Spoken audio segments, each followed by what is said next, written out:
What's up guys? Zoe Rose here, and burrito.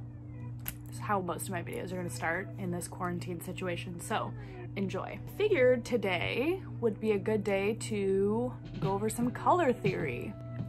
I get a ton of questions on Instagram, TikTok, asking about purple shampoos or why I mix certain direct dyes in the ways that I do. This all boils down to basic color theory. So I want you guys to think about the basic color wheel. That's all any color formulation ever comes down to. If you know your basic color theory, you can pretty much do anything. So when I get questions about why do I add gray to my pink formula, for example, or why do I add green to my red formula, I think if we all stop and just kind of like pull back, think about the why behind it, you'll understand. So like I said, thinking about your color wheel. So we've got, this is our main color wheel here. So our main color wheel, we have our blue, yellow, and red. Those are primary colors. So you can make anything from those colors, but those colors cannot be made. So then you've got this color wheel, which shows our secondary colors.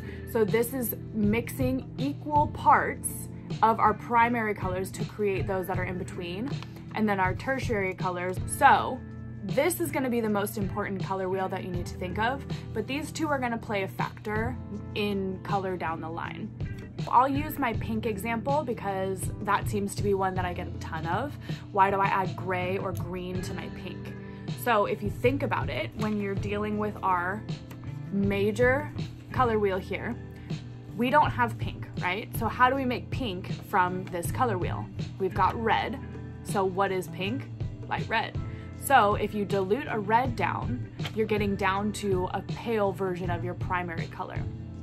That being said, if I don't want it to be super, super in your face bright pink, what might I add to make that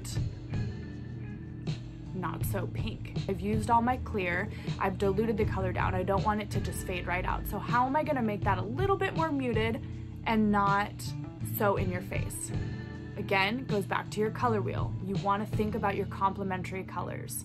So what are your complementary colors? They're the colors that exist directly across from each other on your color wheel. They cancel each other out. They neutralize each other, okay? So you have red and green, blue and orange, purple and yellow. So I like to remember my complementary colors. Again, we're talking directly across from each other on the color wheel. So red and green, Christmas.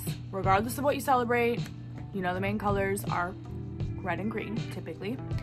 Yellow and violet, I think of Lakers. Not a sports person, but again, we all know the Lakers colors.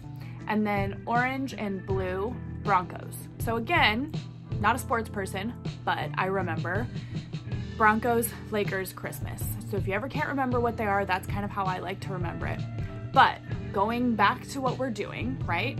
So if I have my pale red, which is my pink, and I want to neutralize it a little bit, but I don't want to completely cancel it out, I might add something that has a bit of green to it.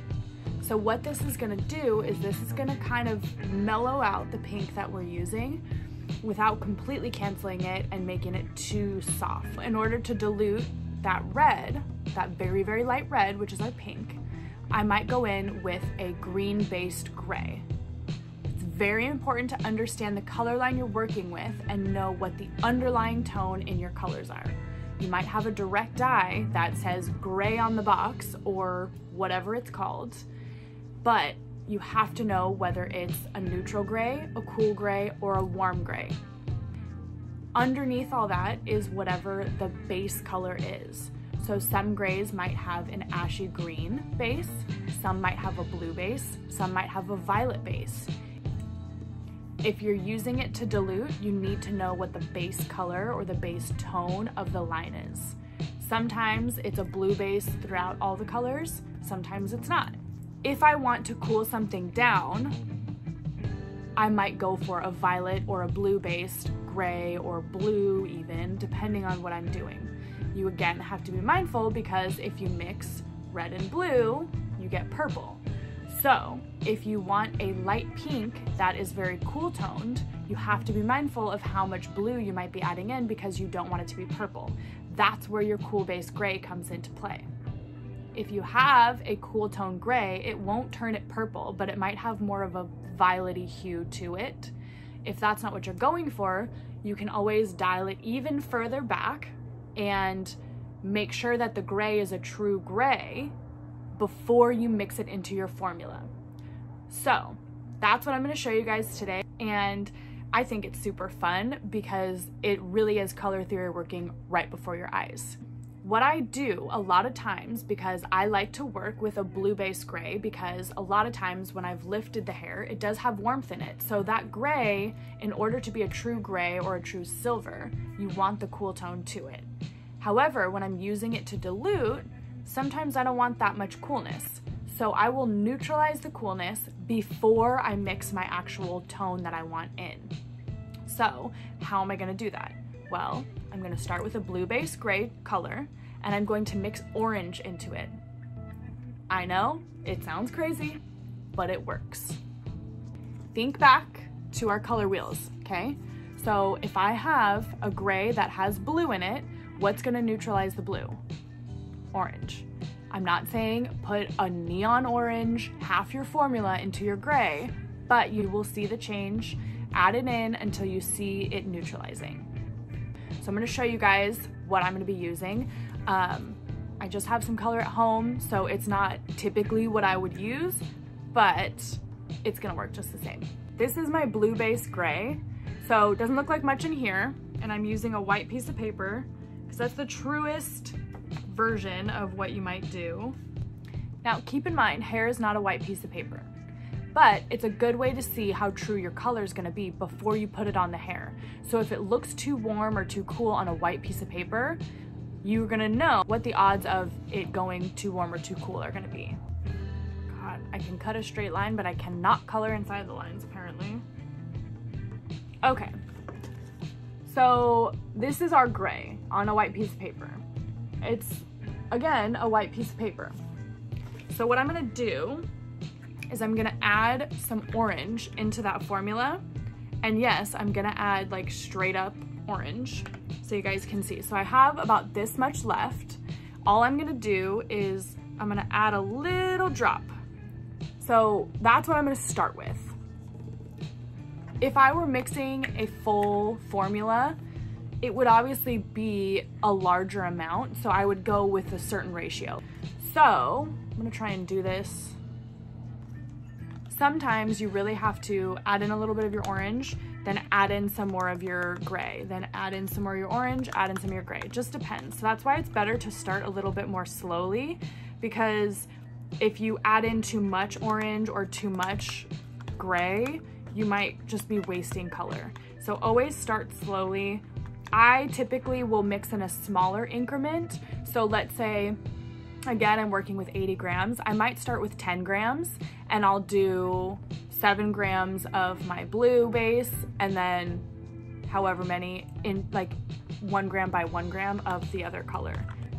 So now I have this here. So that's kind of a little bit more of a taupey gray. Remember when everybody was calling that weird like taupey brown mushroom brunette or mushroom hair? Not for me. So now I've got, this is my neutralized gray. You can very much see here the difference between our original straight from the tube blue base gray, and this is when it has some orange to it. So this might not be the color you're going for when you're making a silver, but when you're adding this formula into something that you don't want to make too cool, this is how you would neutralize it. So this is just a clear example of why it's really important to understand what you're putting in your formula when you're mixing. Color theory matters so much, and if you don't even understand what's in the tube of color that you're using, even when it comes to direct dyes, because you can't always trust that whatever is going to be straight from the tube is going to be what your end result is, right? So if you desire an end result to be a very cool gray, perfect, you've got this. But beware, it might look a little bit blue on the head. If you don't want that, you want a truer, more taupey or beige gray, add something to neutralize it, right? Now think about it even further. Why didn't I just add yellow? Yellow is less pungent than orange is, but you have to be mindful what happens when you add yellow to blue. You get green. You don't want green. Anybody who wants silver hair, you put green on it, they're gonna freak out on you. So always be mindful of your color theory. So this comes into play a lot when I'm hearing people talking about purple shampoos. So if you think about a purple shampoo, if somebody is super, super blonde and they say their hair gets brassy a lot, right? We hear that term thrown around a lot. I think a lot of times people see warmth and they automatically think brassy. But if you think about what brass is like a penny. Pennies are more copper and more orange. Blondes, if they're lifted blonde enough, shouldn't have any orange in their hair, right? They might have yellow, which is another form of warmth, but if it's not orange, your hair's not brassy. So I understand being blonde, you don't want to see any warmth, but you have to be aware of what kind of warmth is in your hair in order to neutralize it. If you're seeing a lot of orange tones, you need a blue shampoo. You don't need a purple shampoo. If you're seeing a lot of golden or yellow tones, then you need a purple shampoo. Another common misconception that I hear a lot of are people saying that purple shampoo makes your hair lighter. Nope, that's a lie. It's untrue. Purple shampoo does not make your hair lighter. It can make it appear brighter. However, if you overuse purple shampoo, it can actually make your hair look dull. If you don't want your hair to look dull, you have to remember that the eye picks up cooler tones as darker. So if your goal is to look nice and bright, only be using your purple or blue shampoo as often as your stylist recommends it. So just to kind of recap everything, we talked a little bit about some basic color theory, our color wheel. If you guys remember Christmas, Lakers, Broncos, you'll be good to go. Always remember that when you're thinking about your color wheel, when you're thinking about your complementary colors and mixing in general. Everything that I talked about, I used examples with direct dyes today, but this absolutely applies to permanent, semi, and demi colors. This can also apply to makeup for you makeup junkies out there. So everything I just said, you can definitely apply to makeup. If you're trying to cancel out a red blemish on the face, maybe a green concealer is in order, right? If you have under eye circles that are really dark and they are kind of a blue or purple tone, you want to use a peachy or a more orange based concealer for under eyes, right? So all of these things, when you kind of think about them, think about the why. Play with it. You might be comforted to know that things that you're already doing have a reason. So you'll hear me say this a million times, but always think about the why. Do everything with intent and you will have a lot less fumbling of figuring out what you're doing. If you understand why you're doing what you're doing, you're gonna have a better end result and you're gonna have a more consistent end result consistently.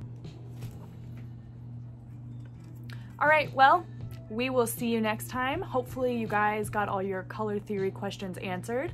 If not, I can go more in depth. Anything you guys have questions about, please let me know. We will do our best to answer them for you. And I hope you guys are staying safe and healthy and learning some stuff. I know everybody's doing a lot of lockdown education right now. Oh, that was a big yawn. So if you guys are hairdressers filling in on your education during this lockdown, I really encourage you to continue to do some hands-on practicing. If you're not practicing physically, it's not the same thing as just watching a bunch of videos. So put that to work, find an old doll head, just practice so that way your hands still stay with your brain, you know? Anyways, that's my TED Talk. She's falling asleep in my arms. She's not a very good YouTuber. All right, guys, have a good rest of your day.